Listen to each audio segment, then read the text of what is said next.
We know, like us, our listeners spend countless hours every week taking care of loved ones, but most probably don't have an estate plan. Sampson McPhee lawyers can help. Estate planning allows you to make the big decisions now, like who will take care of your kids if you pass away, and allows you to control how your assets will be distributed and managed. Estate planning is extra important for parents, common law partners, and people with blended families. Call Kelly at Sampson McPhee at 902-563-5906 to find out about special pricing for our listeners.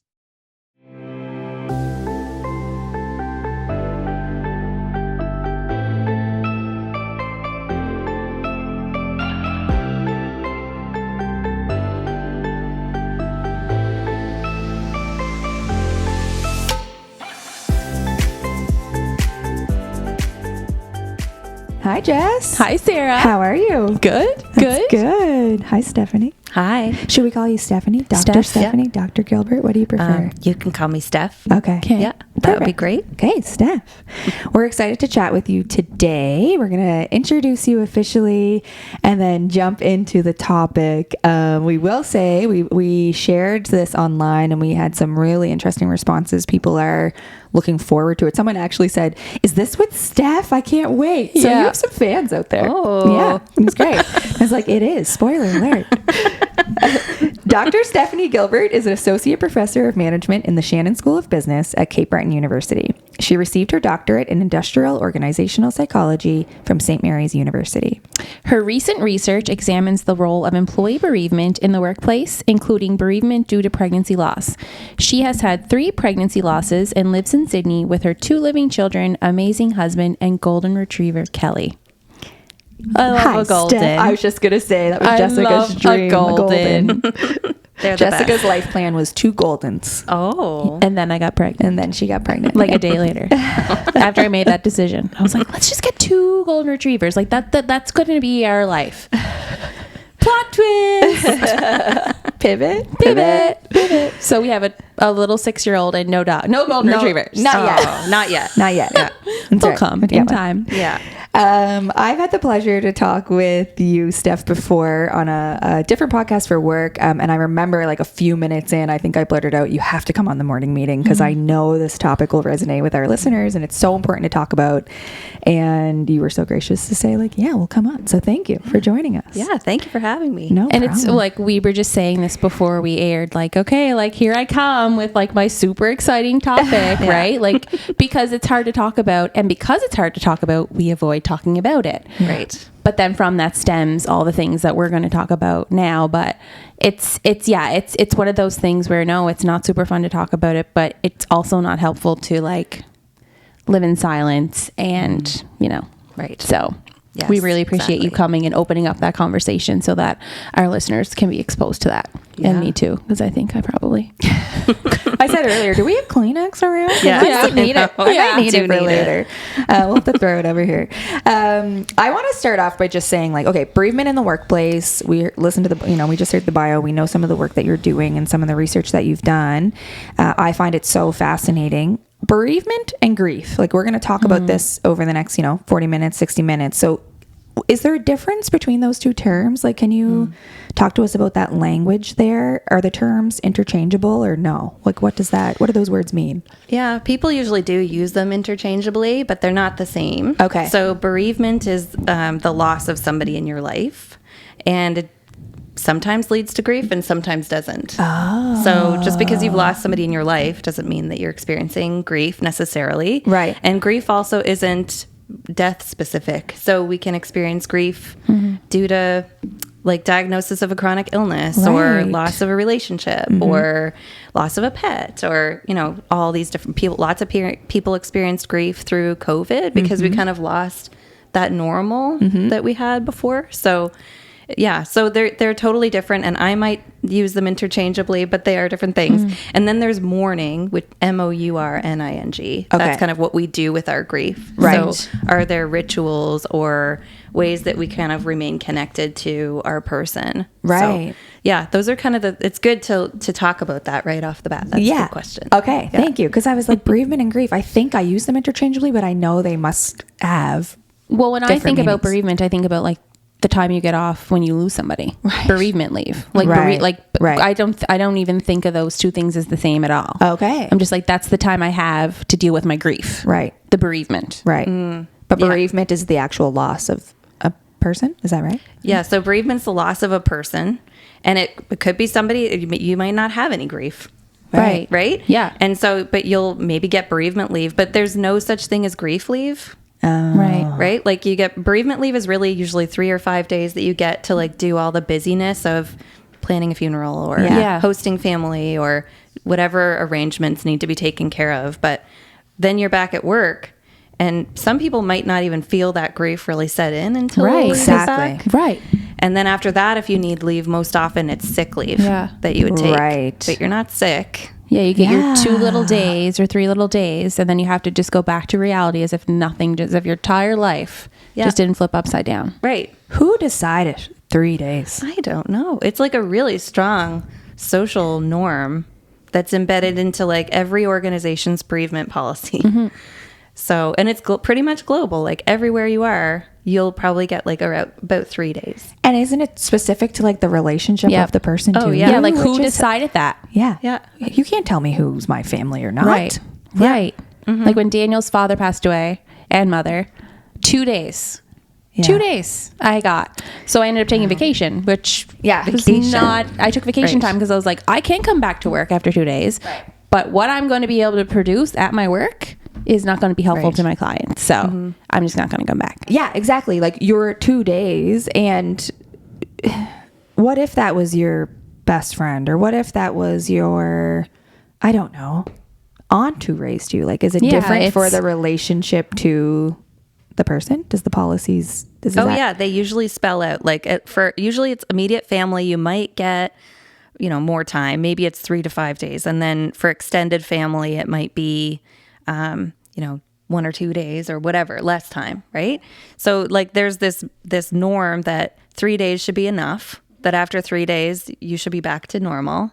That's embedded. And then there's also this hierarchy of grief that's embedded into all these policies too, that these are the losses that you should suffer, we'll expect you to suffer more for, but still it's only 5 days of that. Yeah, right. And then these are the ones that are less. And like for pregnancy loss, they're rarely in these policies. So it might say loss of a child, but it's really unclear, does that include pregnancy loss? And very rarely are people taking bereavement leave for a pregnancy loss because nobody thinks of it as loss of a child, really. Right. My last employer, it spelled it all out. Like it said like father, mother, mother-in-law, father-in-law. Then the next year was like aunt, uncle, sister-in-law. But like it was very like specific.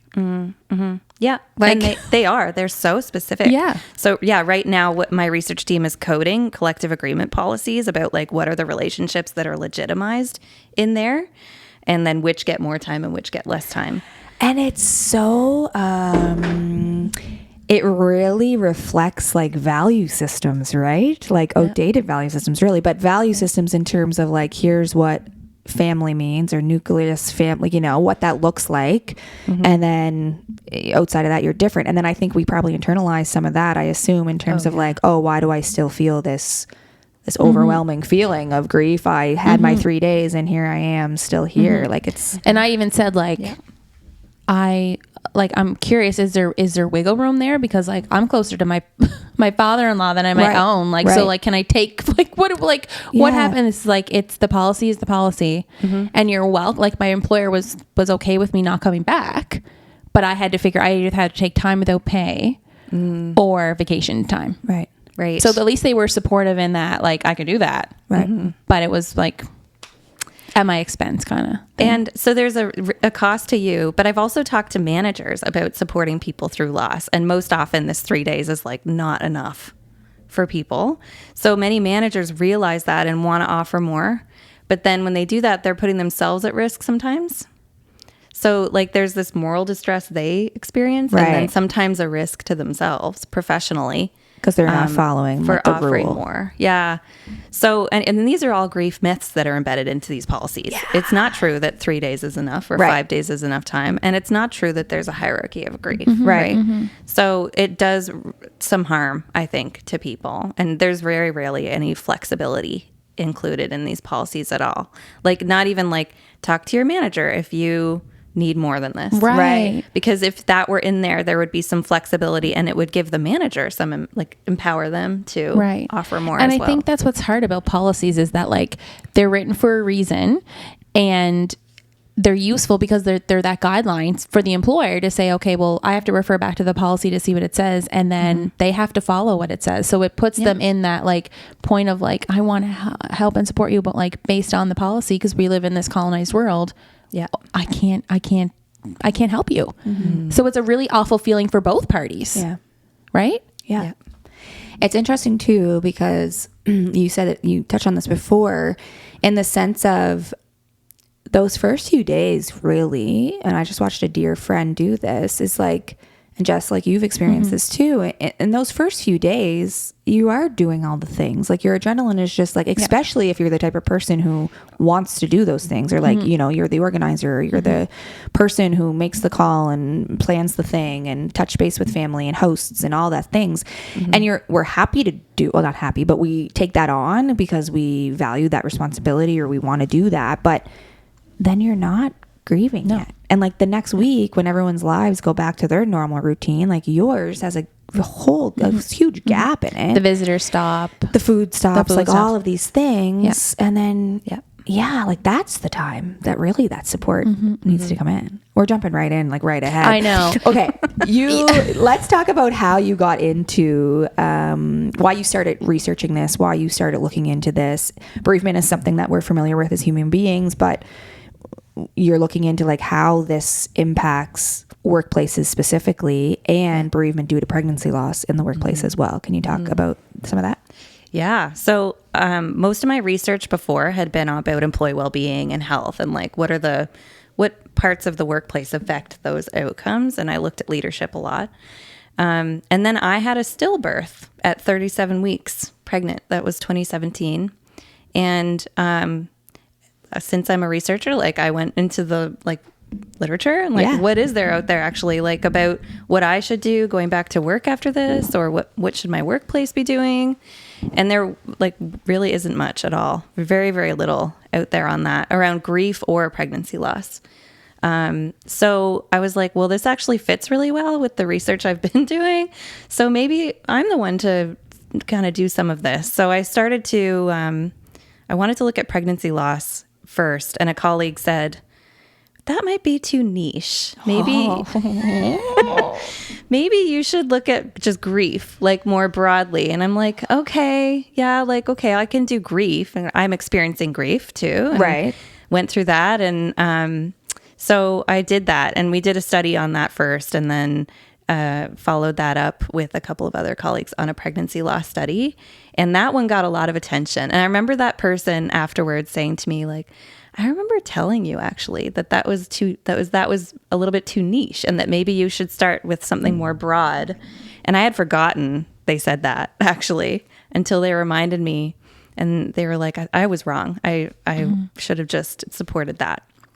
So anyway, I'm kind of doing both like streams in parallel as a result. And it's been amazing. Like I could take something that happened to me and like craft my job around that. Yeah. And like there's a lot of meaning. It feels a little bit vulnerable, but of course it's been awesome in a lot of ways too. So it's so important because it's niche. Like, first of all, it impacts everybody, really, like systems of families and, you know, women specifically, but partners and etc. And we know the stats of like reportedly 1 in 4, but really it's more than that, right? Doesn't the research show it's like, you know, 1 in 2 or 1 in 3, really? Probably more. Yeah. So, but we don't know because not everybody discloses that they have loss, or they might not be aware that they had a pregnancy loss if it's early, right? So, yeah. Was there not only just what, like, you know, the workplace policy said for you when you were experiencing that, but was there also an internal kind of dialogue or conflict in wondering like what was appropriate to do, like how to mourn a loss that was not as common as other losses that may be happening? Yeah. Oh yeah. Like stillbirths are really uncommon. Like, and I think most people think it's just something that happened in the Middle Ages, like, but it still does happen. Right. And so people are really thrown, like, how do I talk to her? What should I say? And And then you, the grieving person, this is the case for a lot of grieving people, but you kind of start having to manage those interactions a lot. Right. And it can be very awkward and an extra burden on the grieving person. I hear this from everybody that I talk to, that, some people are even like when they go back to work, they'll write a letter. I had 2 people tell me they like kind of wrote an email or wrote a letter to their colleagues to say, I'm back to work and here's, I want to talk about it or I don't want to talk about it. And here are the things you could ask me. And, here's what I want. Yeah. Right. That's like the most extreme example of that. But it kind of addresses it head on at least, right? Yeah. Because good I for think them. it's one of those things, and like we've talked about this when Sarah experienced a miscarriage of like, I don't really know like what to do here. Like, I don't know if I said that to you, but You like, did say it. I remember, don't know how to support you. Like I want to, I don't know what that looks like. I remember you saying, and I appreciate it because you were just honest, like, and you said, I actually think I shared the story with you, but you said, I want to support you and I want to be here if you want to talk about it, but I don't want to bring it up. Like, I don't want to make you think about it if you're not thinking about it. And I said, oh, well, I'm always thinking about it. You're not going to bring it up. Like, you're not going to remind me that this happened, right? Like, I think about it every day. Right. So even now. So it's like, yeah, I appreciated you saying that because I understood you were trying to protect me and make me comfortable and also open up that dialogue. But I think that was important to say, like, oh, you couldn't possibly remind me of it. Like, I will be thinking about it. Right. And I knew it was coming from a place of like care and concern. Yeah. And I said, so we can talk about it. And if I don't feel like talking about it, I'll probably just say that. Right. Like, thanks for checking in, but I'm good right now. And I think my point was like, if we're trying to have like say if someone's at work and they're focusing on work or whatever, and then you bring this up, is that going to send them into this? Right. Because yes, you're always thinking about it, but at some points of the day, you're probably focusing on other things. Right. Not necessarily those thoughts. So it's like, is me bringing this up going to cause you to spiral into these, you know what I mean? Like I think a lot of people feel this way because we don't know what is the right way to approach this. Like how, with any loss. Yeah.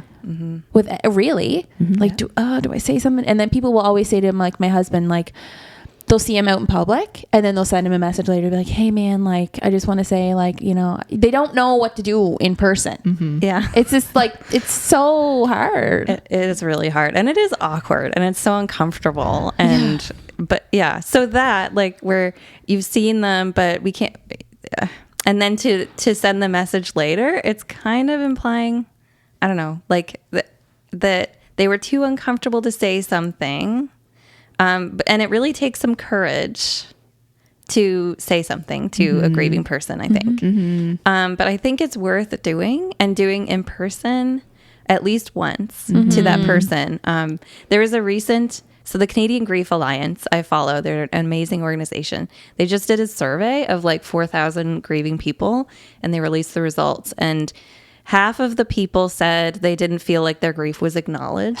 Yeah. So like that is a person who is going back to work and a colleague's avoiding them. Right. Which happens. Yeah. Because they're uncomfortable. They don't know what to say, right? Or they talk to somebody after they've come back from leave and that person makes small talk but doesn't mention that they've just had.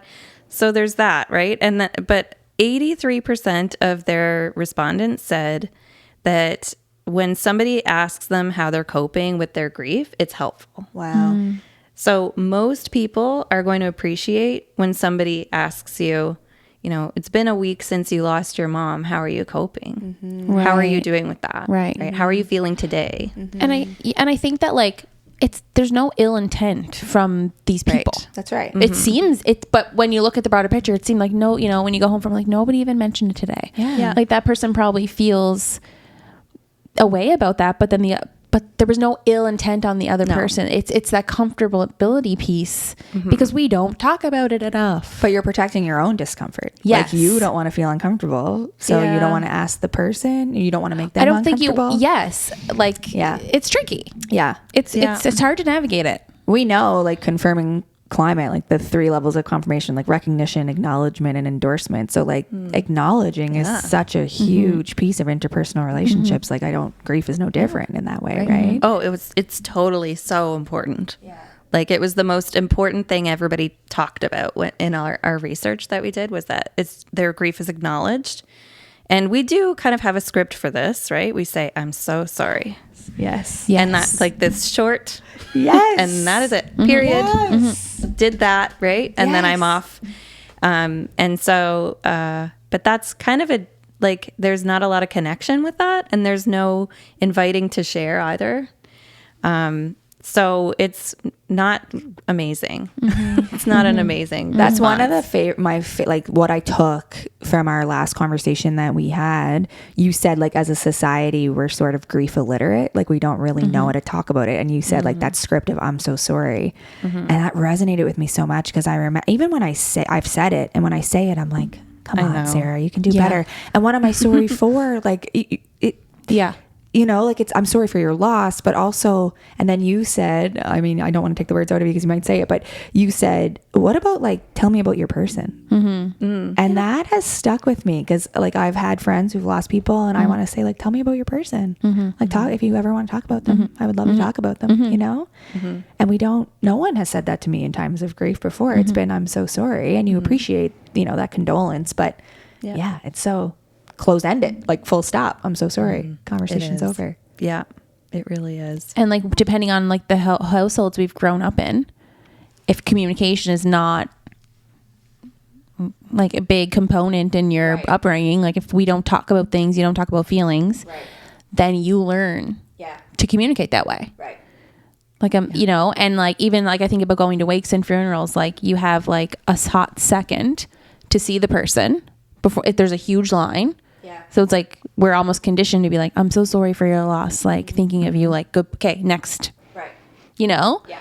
It's so and then depending on the situation, like okay, if we're at a funeral, we're at the luncheon afterward, or if we're visiting someone because of their loss, we're like, okay, this is the reason why we're here. They know the context, they know I'm going to come in, they know it's going to be discussed. But work is so much different because there's boundaries there. Right? Like I don't know what the person's coming, like I don't know what boundaries they want in place, right? Yeah. Do they just want to like so that I think this is what's so hard about it. I know. And it's tricky. Like it's not obvious. I think you have to take some cues from what you know about the person. Are they a very private person? Right. Or are they a person who openly shares? Right. And then what's your relationship to that? Are you a very close friend? Like you eat lunch together every day? Yep. Or are you just an acquaintance that you see them in meetings, right? So, and I think grieving people have really reasonable expectations about what their coworkers are going to offer. Like I think most of the people that I talk to find if nobody says anything and they're being avoided at work after their loss, that can feel quite distressing and harmful. But all it takes is the I'm so sorry. Like we're happy to have you back. Yeah. For people to not have that same distress, right? And it's really, really like we probably underestimate the importance of it when we're not the one grieving, but to them it's really important, and they will remember the people who don't acknowledge and recognize their loss. I remember the people who, when I went back to work, kind of like danced around it and didn't say anything, right? And then I remember the person who came in and said, tell me about your baby. What did she look like? She was probably the only person, and she was a coworker. Yeah. And I really appreciated it. And it's true. Like you don't forget that you've had this loss. Yeah. So somebody mentioning it doesn't remind you about it, but they're telling you that that person matters and they'll be remembered, and that it's okay to share and it's okay to grieve, right? All these things, and really de-silencing, right? And destigmatizing the loss. So it does all these good things, and I think it takes courage. But yeah, you have to read some of the cues and some of the social context. You're not going to bring it up in a meeting. Right. You know, like next on the agenda. Don't do that. Yeah, for sure. Yeah, that's right. Yeah. Right. And there is like an equity piece here too, right, Steph? So like some of the things you've been finding in regards to bereavement in the workplace, but more specifically, how bereavement due to pregnancy loss or infant loss connects with equity in a workplace. Can you talk a little bit about that? Yeah, it's actually pretty surprising. Like we know that there's equity issues with pregnancy in the workplace, right? So if you're pregnant, usually you're seen as less competent and less committed to your job. and you're more likely to be overlooked for promotions and for challenging job assignments and so on. So that's the same, like if you're pregnant and then you have a loss, if you've disclosed it. Lots of people don't disclose, and it's fine if you do, but lots of people choose to wait until like a safe time, in air quotes, safe time, because then they feel they're less likely to have a miscarriage and like have to deal with that at work. So that means that people who haven't disclosed and then they have a miscarriage, their loss is going completely unsupported, most likely. And so if they struggle with their performance, then they're prone to some negative consequences of that. But even if even people who have disclosed a pregnancy loss and then their performance suffers are at risk for discrimination at work. We had one participant who was fired after a pregnancy loss. She had disclosed her loss and was off work on leave at the time. She called her boss and said, when I want to talk about coming back into work and what the timing will look like and everything. And her boss said, there isn't a position for you anymore. So she sued her employer. Good. And I'm happy that she did. But God, what a thing to have to go through. And I don't know the outcome, but I did see on the news that there was a woman in Nova Scotia who won her suit after being fired in the similar circumstances. So I'm happy that that person went through with it. But the not stress on top of like you said, talk about managing other people's emotions. Now you're like down this whole cycle for something that should never have happened. And if there's no policy in play, like if there's no bereavement for pregnancy loss, it forces you to have these conversations when you might not really want to with your employer to say like, this is what I experienced. Here's the like, you know what I mean? I need to take, whereas if it's just like you reach out and say like, I need to use this time. But you're forcing people into a situation. Yeah. And an uncomfortable one. Yeah. The timing or, that safe timing of a, pregnancy, and you can share then. And then you said, but if you don't disclose it and then you lose it, that support isn't there. And I've experienced that in a few different ways. And I think it's important to share in terms of, well, two reasons. One is that when people would say, oh, I'm so sorry you had a miscarriage, how far along were you? And I get it's not ill-intended, but I wanted to say, like, does it matter? Because I was just thinking about the next 18 years of this baby's life.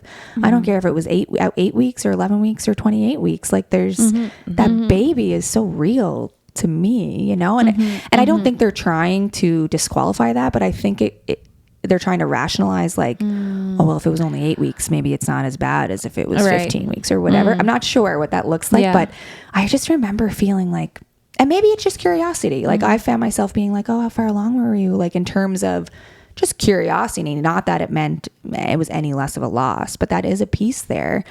And then you're right with the supportive, like when we had our loss, I remember my husband instantly on the way home from the hospital said, I'm so mad I told my friends already. Like I should have known to wait. And I said, but honey, like those are the people we need to rely on now. So I think it's okay. Like, but he just didn't want to have to put them through the awkward conversation of saying like now, and then it'd be weird for everyone and make everyone sad or whatever. But I was like, but we have to get better at just talking about these things. And then I said, did you know so-and-so and so-and-so and so-and-so experienced this? And he said, what? No, they didn't. I said, this is your best friend and his wife. Like, yeah, they did. Or like, this is, and he didn't know. And I'm like, it's because we don't. And I wonder, I'd be so interested to look at like, so there's women and then there's men. I'd be curious to look at the different experiences of those and how like a partnership. So like the person who was carrying the baby loses the baby physically, but then the other partner, what about them? Oh gosh. Yeah. I've talked to both. I've talked to gestational parents, which in our case were all moms and, or women. And then the partners, like, which in our case, they were all men, but the non-gestational partner. And they get less support because like, think about the gestational parent is getting not a lot of support. And then their partner is getting even less support. Yeah. And they are often putting their own needs aside to be strong for their partner. Exactly. Yeah. And it can lead to a lot of problems because then sometimes the gestational partner might feel like they're kind of going through it alone. And then the other partner is like kind of bucking up and stifling their grief, to be strong. And people will often ask the partner, like, how's your wife doing? How's your partner doing? Yes. And not ask them how they're doing. Yeah. So yeah, it's really, and everybody grieves differently, but there tend to be like some gender differences where women tend to be, not always, but maybe more emotional grievers, and then men tend to be more doers, like, and so they might be back to work if you grieve that way a little bit sooner and feel okay with it. And then, more emotional grievers might find that really challenging to go back. Are you ready to foster a deeper connection with your child and grow yourself in the process? Welcome to Conscious Parenting Coaching with Cheryl Fogarty, where your journey to enlightened parenting begins. Cheryl believes that to truly connect with your child, you must first dare to grow yourself up. Her personalized coaching sessions help you communicate effectively, manage stress, and create a harmonious family environment. With a unique approach that combines the latest in child psychology, mindfulness practices, and compassionate communication techniques, Cheryl guides you through the challenges of parenting with wisdom and grace. Whether you're dealing with toddler tantrums or teenage angst, she's here to support you every step of the way. Join a community of conscious parents who are transforming their families one mindful moment at a time. Visit www.cherylfogarty.com or find Cheryl on Instagram at @theconscious_ish_mom to schedule your free 30-minute discovery session with Cheryl. Conscious Parenting Coaching with Cheryl Fogarty, where mindful parenting meets joyful living. Because every moment with your child is a chance to grow together. And that's an interesting conversation too, of like, when you experience loss, like trying to support your partner when you grieve differently, to be like, I don't understand how you don't want to talk about this. But like, I'll use my husband, for example. Like, he's the type where like, he's okay to just like not, he's grieving in his own way. But I feel like, well, should we do this on like the anniversary of the death to like whatever? And he's like, but I'm thinking about my mom and dad every day. Like, this one day doesn't cause any more significance. Like, I'm already thinking about them every day. I don't need to like crack a Coors Light in my mom's memory or like do this for my dad. Like, I'm thinking about them 24/7. So it's like, I'm trying to get closure all the time and do all these things, but it's different than how he's grieving. So it's like, I don't know sometimes how to support him. And it's just so interesting. Like it's so layered. So everybody grieves very differently. Yeah. And that's okay. And I think acknowledging that there's different ways of grieving is important. So especially when you have two partners or people within the same family that are dealing with it differently, it's okay. And if you want to do the rituals, maybe he can support you in that, but not feel like it's like a key, like super important to his own process. But you can, I think just turning towards each other a little bit in those cases is really important. And there's a lot of like gender role elements to, I think, that too, Yeah, right? Definitely. So yeah, it's challenging. What you just explained, like we talk about that in communication, right? Like stereotypically women are relational communicators. We communicate about communication and build our relationship. Men stereotypically are action oriented or instrumental communicators. So they communicate through doing, through action. So that's exactly how you just said, like stereotypically they're handling that grief in a really similar way, right? Like through action or through words. We had some listeners send in some questions, and a few of these relate to this conversation, but one was about navigating supporting a spouse after a miscarriage, after going through fertility treatments. How should you grieve that loss compared to other losses? Okay. Interesting. Yeah, that's, so I think the first thing there is acknowledge that it's a legitimate loss, that like, so I don't really like to compare types of loss, because I do think that that's a grief myth, that there's some kind of hierarchy and that we should expect more pain from this loss and less from that. So I think the first is to acknowledge that you've had a long road. Like you've had these fertility treatments, then you had a miscarriage, right? And there's a lot of grief along that. And a lot of like just depletion, like through that whole process. So that's a valid loss. So, and I know like when I had my stillbirth, people would come to me and say, well, I had a miscarriage and I know it's nothing like what you went through, but and they're kind of like devalidating or something, their own loss.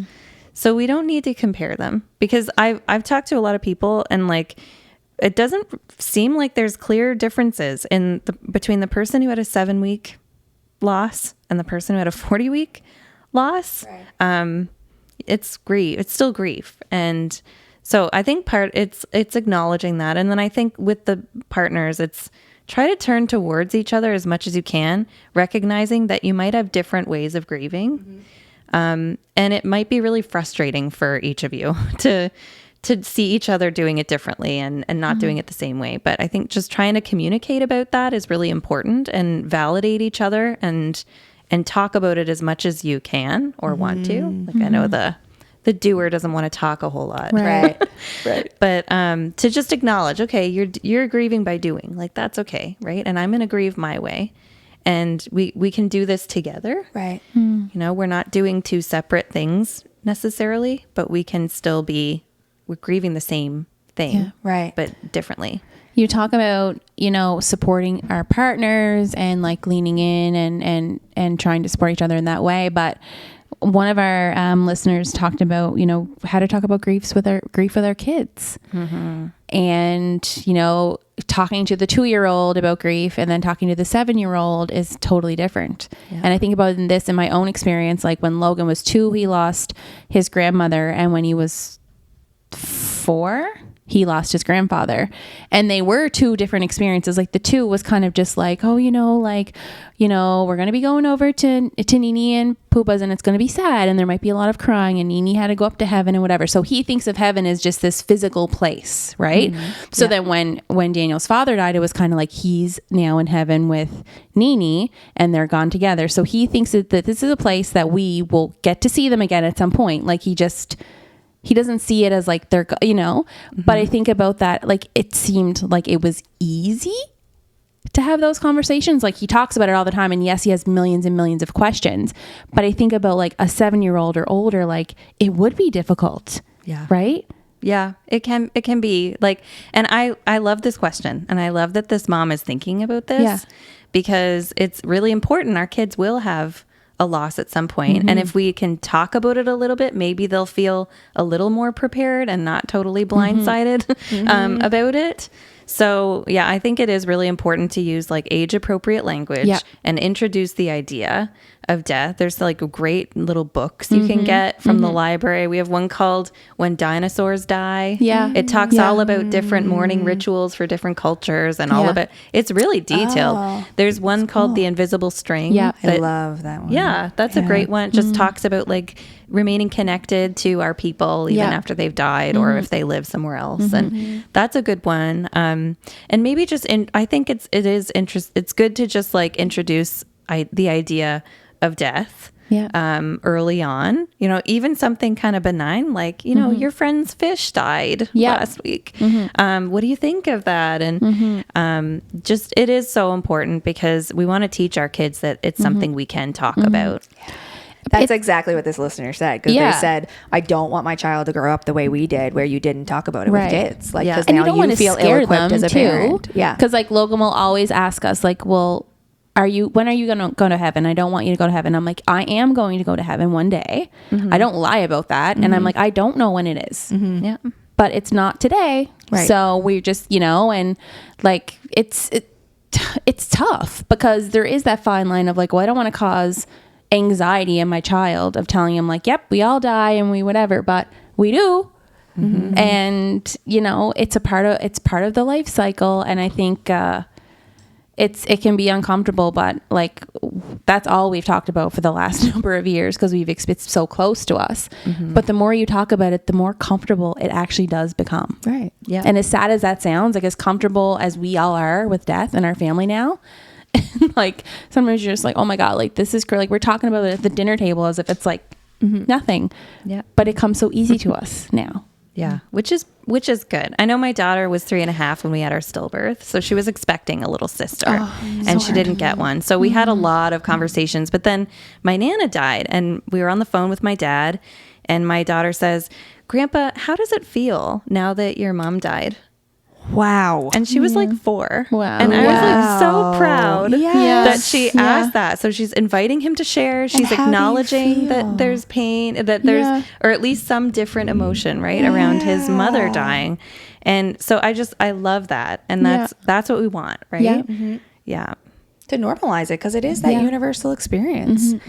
Someone else wrote in, they said, I'm 40. I just lost my very best friend suddenly. I'm lost as I took for granted that we would grow old together. I'm a mess. How do I move forward? Oh, that's so challenging. Yeah, I grieve. Like the cure for grief is to grieve. And it's a human normal thing, right? You were picturing your life with your friend and talking about being old ladies together and stuff. And so grieve and try to find ways to stay connected to them. Right. So there's like continuing bonds theory is this grief theory that talks about how like we tend to cope better when we continue to have some connection to our person. So what can you do to remember your friend? How can you incorporate her into or them, I don't know the gender, but into your life, or have rituals around that so you can mourn your friend? That's really important. And then when you keep those bonds, your relationship still evolves through your life. Like you're going to look late in 10 years back on your conversations and have a new perspective. And so in that way, you're still friends. They're still an important part of your life, and they'll still be here as long as you're here. Right. So I just think grieving, reaching out, like trying to get support from other people and maintaining those connections. We often say, like, if somebody's really struggling with their grief, we say, are you talking to anybody? Are you seeing like a counselor? Right. And it's really surprising, but like in social work or any like counseling program in North America, there's very rarely ever any mandatory grief component to that. So all of the counselors available are great at dealing with anxiety and depression or other mental illnesses, but not grief. So we're sending people to counselors and who won't be helpful necessarily. Right. And instead what they might benefit from is just to talk to us, like talk to your friends and open the door to sharing. And that would really destigmatize, I think, grief and unsilence people. We don't want to compartmentalize grieving and the grief process to like in an office with a therapist. Yeah. Right. Yeah. And we also, I think that that's layer 2, because then you feel like, oh, there's something wrong with me if I feel this way, or accessing help or need that, whatever. Right. I think too, if I can like say anything to this person is like, I think time takes time and like grief comes in waves. Like we say there's stages of grief, but really that's, you kind of get those in all different order, right? Like is that even, or is that a myth? It's a myth. That's another myth? Yeah, these stages of grief, they're a total myth. Oh, that's so interesting. Yeah, they are not. We like that story because it tells us like there's an expected order that I will go through here, and there's an end point. But there's not an end point. This person will be grieving for her friend for the rest of her life. And there's not an end point, and there's not 5 stages. So that's a myth that is very widely held. And But do you think for the person grieving, it's like, because you were saying there's no end, do people like, I think people are probably holding on to that, like this pain will eventually go away. You know, like I start here and then I end up here. Right. Do you think that's something that like someone who's gone through grief came up with, like as like a, because I mean, experience from my own loss, like it doesn't go away, but you learn, things get easier. But do you think people are just holding out for that? Like, oh my God, I don't want to feel this way forever. So like, I just got to get through these stages and then. Right. Yeah. It feels good to know that there's an end point. Yeah. But really the reality is that if you've lost somebody that you love, you will miss them for your whole life. And you don't want to not miss them. Right. Imagine that. Like just kind of getting over it and moving on and not missing your person. Yeah. So what we know is most people will have like in the first 6 months an acute grieving period that like they might have some impairments to their cognitive function and like they might have some sleep problems. They might have some health issues and stuff and other symptoms of their grief. But then after the 6 months, most people more or less return to like a baseline like what they were before, but you're still like missing, you're still grieving your person. And then if it goes on past 6 months, then it's pathologized. Now there's like an actual disorder you can be diagnosed with, prolonged grief disorder. It's in the DSM now. Oh, interesting. Wow. Yes. And that's to DSM. facilitate leave, and it's to facilitate like accommodations and support in the workplace and things like that. But there's a lot of debate around that because grief is a normal Like human why response. is that like the Right. But Yeah. it's try to facilitate action for support, right. Oh, I think, yeah. right? Is Yeah. what you're saying? Yeah. Yes. Yeah. It is interesting. Yeah, I would say time takes time. We lost a few friends in my early 20s, late teens, and we just had a 15-year like anniversary of one of my friends' deaths, and it hit me different. Like I remember that day coming. I would like, okay, it's May, and then you would wait for the day to come, because we were young and it happened, and that day was so significant. But now, like May came, and I didn't quite feel that way, but on the day, and I was like, oh my gosh, that's and you remember. But I also think about that person when a song comes on, or a certain artist or a movie or a memory pops up, a smell, a scent, and I can think about that with fondness, and there's sadness, but it's mixed emotions, right? Like it's so layered. So you're happy and you're sad, and I now think about what maybe his children would be like, or his, because we're at different stages of our lives. But I often say, like, for me now, not that that's guiding my every decision, but I am definitely aware of how privileged I am every time I hit a birthday. I'm like, this, growing older is really a privilege denied to many. And I do want to live life like that relationship is still very real, but also celebrate the things that, because they don't get to, and I don't know if that's like the right way to think about it, but I do think we celebrate through memory and relationship, and that kind of continues. So like saying that makes sense, like that bond of that person. But time takes time, I think, for sure. Totally. We had a question about, I think this comes from a employer or a leadership or management position in a place of work, and they're wondering, is it better to address what has happened or to go on as business as usual, or how to ask their wishes in a way that is sensitive but respectful? That's a good question. I love that. So acknowledging is important. So you're going to go back to business as usual at some point. But when somebody's grieving, usually they have like grief brain for a while. Like there's a lot of symptoms, physical and neurological symptoms. Like your brain is actually rewiring itself to get used to the fact that your person's not there. Right. And so it's a lot of work for your brain, and usually it's harder to make decisions and process new information and really focus on tasks and do the deep thinking work. So there's going to be effect on your work performance. So it's in the best interest of managers to understand, like, how is this person doing?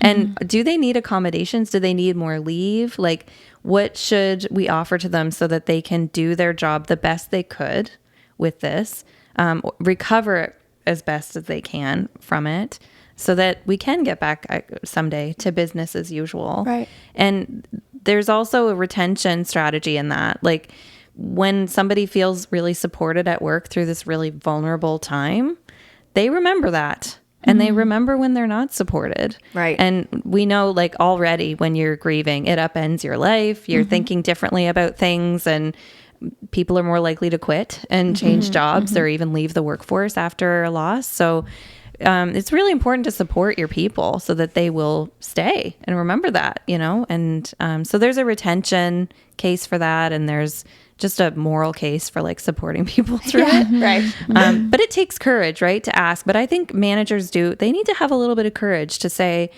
like there's the bereavement policy, which usually sucks, but there's more that companies can do to accommodate people. Like, does this person need a place to go that's private during the day if they get upset? Do they need adjusted work duties? Could they work from home for a while? Like, what is it that they actually need? Or maybe it's a person who wants to be at work. They love their job. This is a great chance for them to detach from their grief for a while during the day and then go back and deal with it at night with their family. So you just don't know until you ask.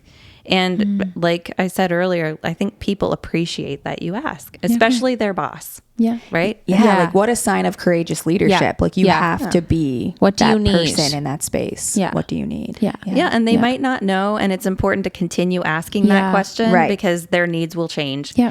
Often, like it's a month in or whatever that grief can really hit, like when all the visitors are gone, nobody's really talking about it anymore, right? But you're kind of, it's sinking in what's happened.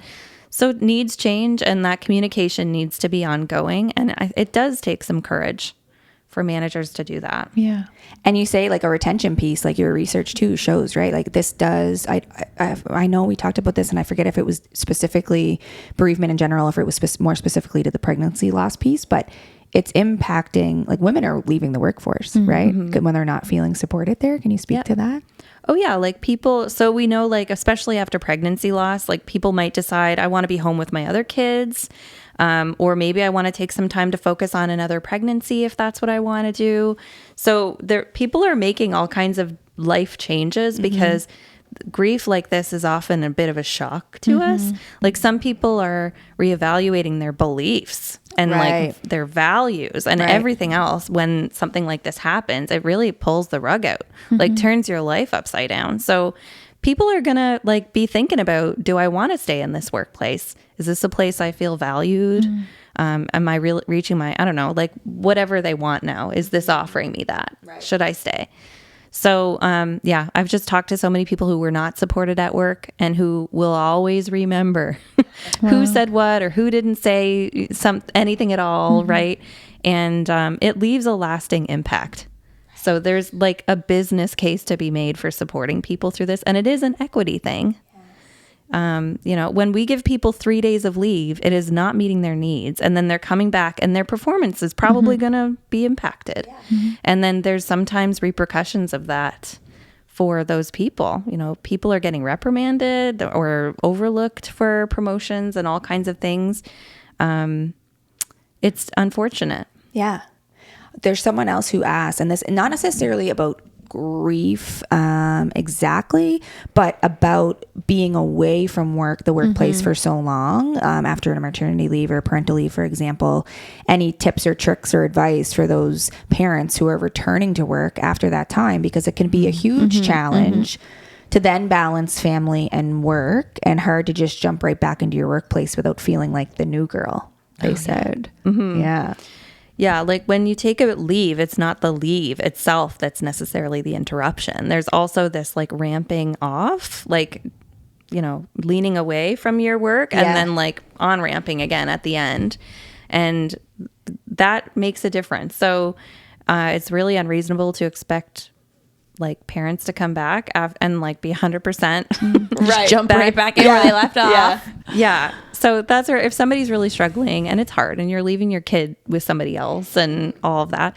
So, you know, maybe a gradual return to work is an option, or maybe there's like certain tasks that would be easier to take on initially. Like, and it could be important to have some conversations with your manager around like, how can I'm struggling, you know, let them know, so that you can get support. And then hopefully they're willing to offer some of those little tweaks so that you can, ramp it back up, over time as you come back. But it is challenging. I remember feeling I was the only one in my immediate department who was a parent of young kids. I think parents in general, or parents of young children. And I remember coming back after my first leave thinking, I need to separate. Like if they're going to value me as an employee, I need to separate my parent and my work brain and just be like a good worker and back at it and doing the thing. And I thought that's what I was supposed to do. And it's not that my workplace made me feel that way. They were quite supportive and asked about the baby, you know, all the things. But I just felt like, no, I don't want them to think of me as less than. I know what the research says. And I know that I might be, well, she can't handle that right now because she has a toddler. And I was very aware. And then after my second, when I came back after the twins, I realized, wait a minute. I just learned more about communication in the last 6 years as like this, you know, that I could actually value add here in terms of a workplace. And I just started talking about it more. And I was like, well, I can't hide the fact that I am now a parent and I don't want to, because that is shifting my perspective in different ways. And maybe it is beneficial to like team building in certain ways or whatever. And there's been really interesting conversations that have come out from that, because other people have said like, thanks for talking about it. Cause I've been thinking about it and I was worried about leaving because it, I coming back or feeling replaced. Like, you leave and someone does your job for a little while and there's all these thoughts about, are they going to do it better? Are they going to want them to stay? Like this weird feeling of being replaced, whether that's, a logical thought to have or not, or rational, but there was so many things happening right in the brain and kind of in the heart too, I guess, about feeling that way. So I think talking about it is important. And that's like work-life enhancement. It's so we traditionally think of employees as robots, like leave all your stuff at home and then you come in and you put on your work hat and you just do work, right? But we're whole people and we bring all of our experiences into work. And so there's been all this work-life conflict and work-life balance stuff, but you're talking about work-life enhancement. Like I can actually take what I've learned in the last year with my twins, and bring it into my workplace and it can benefit. And, I think with grief too, like you can have that experience and then you bring that into the workplace. And now you're the key support for the next employee. Yeah, that's right. Or now you're managing employees and you can draw on your personal experience to help them. Yeah. And so all of that is beneficial, right? And employees are whole people. Yeah. You need to remember that. Right. And that empathy piece, right? Like as you go through different experiences in life and that empathy increases, or hopefully, maybe not, but when you come back, you're able to then be more empathetic. It's like, I think I can approach situations differently now than I would maybe 10 years ago or whatever, probably for a whole slew of reasons. But I do think I become, especially working with students, I think I can, understand or be a little bit more accepting or adaptable or make things a little bit more accessible because there's so many needs happening. And just recognizing like you are a full human being, you are a full person with all kinds of feelings and all kinds of experiences that you're bringing here. I think that's so incredibly important. Yeah. Wow. You have a question? No. Oh, I thought you were teeing one up there. No. I was just going to say, thank you for coming on and sharing this and opening up this conversation because as we said in the beginning, uncomfortable, gotta have it, gotta do it, gotta support. Where can we read your research? Oh, that's what I want to know. Okay. I mean, I'm a CBU student. I can go on, you get access to all the fun research, but for someone like, how can they read up on what you've been studying? Oh, that's a good question. I should really have like a blog or something. Or, I don't know. Watch this podcast, I guess. I'm on LinkedIn, I guess. Okay. I have a Facebook page called Pregnancy, Loss, and Work if you want to look at that. And I'm on Instagram too. I'm not very good at keeping it up, but if you message me, I'll see the message and anybody can. What's the Instagram handle? It's Pregnancy, Loss, and Work as well. Pregnancy, Loss, and Work. Okay. We'll share that. Yeah, we'll share that on. Yeah. Because I think that we need to continue these conversations. Are you have been asked to come into workplaces and talk about this? Because I think... I'm not. I'm doing. I just got a grant to do bereavement training development study. So we're going to be developing training for bereavement and then hopefully also for pregnancy loss too. I think this is so important for workplaces to get access to this information. Yeah. Like I've done some talks here and there and provided some resource sheets and things for organizations, but I need to do a lot more of that. You're doing a lot. Yeah. You are doing a lot. If you could tell if there's an employer listening right now, if you wanted them to consider something to ensure they're providing these confirming climates or positive cultures that we've been talking about and implement appropriate supports for their employees in this area, what changes in work environments do you think are the most important to consider right now in relationship or in relation to support for the bereaved? That's a good question. I was going to say that's a big one. Yeah. I would say for pregnancy loss, consider a reproductive loss policy because with that, somebody's not just grieving. They're recovering from their postpartum. They've had a pregnancy, they've had a birth of sorts. Now they're, so it's a physical experience and there's probably grief involved. Not everybody's grieving a pregnancy loss, but for many people they will. So I would consider that because it opens the door to having a conversation about reproductive loss at work. And it tells people what they're entitled to. So women don't have to feel like they're cashing in all their chips at work to ask for a few extra days of sick leave or whatever.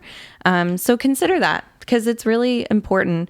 But just like try to foster a healthy work environment where people feel safe. Because if it's like dysfunctional or toxic and people don't feel like they can disclose what they're going through, then they won't get any support. So they might choose not to disclose, first of all. Then they won't get any support. But also they're going to have more difficulty coping, because like if the work demands are all these unnecessary work demands of dealing with toxic colleagues or dysfunctional environment that's unsupportive, then they might not be able to cope as well when they return back to work. So I think the people that go back successfully seem to have a more supportive work environment. Like I have talked to tons of people that wanted to go back to work because they felt supported and they got a lot of benefits from that. So it's not always the case that people don't want to go back. That was a surprise to me when I was doing this work. I just assumed like nobody wants to go back to work. Right. Some people do. Like they like their work. It's a healthy way to detach for a bit from they can kind of have a healthy distraction, but they might also get a lot of social support there. So healthy environment and normalcy, maybe. Like I think, you talk about grief in terms of like illness. When my mom was going through treatment for breast cancer, she would go to treatment and then she'd go to work. And I was getting so mad. Like I was like, Mom, you should go home and rest and like take some time off and do your thing, She was like, no, I want to go to work. Yeah. And I was like, well, okay. And I could not understand it because like you, I thought, what? Don't you want to just go home and rest and take this time to, And then my in-law, my husband's aunt, who had previously gone through something similar, she said, Sarah, but everything in her life is changing and she can control work. She can control what's happening. Like that gives her some normalcy in her day. If she's well enough to go to work, you got to trust that she knows what's, right for her body or whatever at that time. And I was like, oh, yeah, I suppose I don't know what's best for her, but I thought I did.